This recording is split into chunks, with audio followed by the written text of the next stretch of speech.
Hello my friends, how are you? Welcome back to my channel. We'll explain how to use Android phone. Today we'll explain how to know how much mobile data did you use current month. Let me show you how can we do that.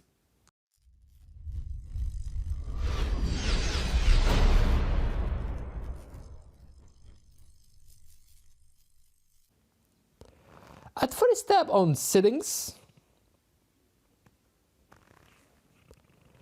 Then press on dual SIM cellular network.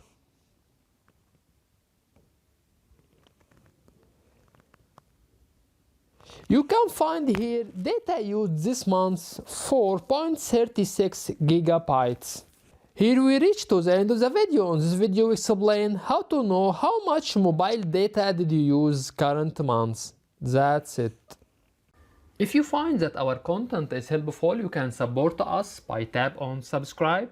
You can also press on bell and tap on all to get notification for all new videos. By the way, if you have any comments, please don't hesitate to write to us and we will do our best to respond to all comments as soon as possible. Thank you for watching and see you in next video. Bye bye.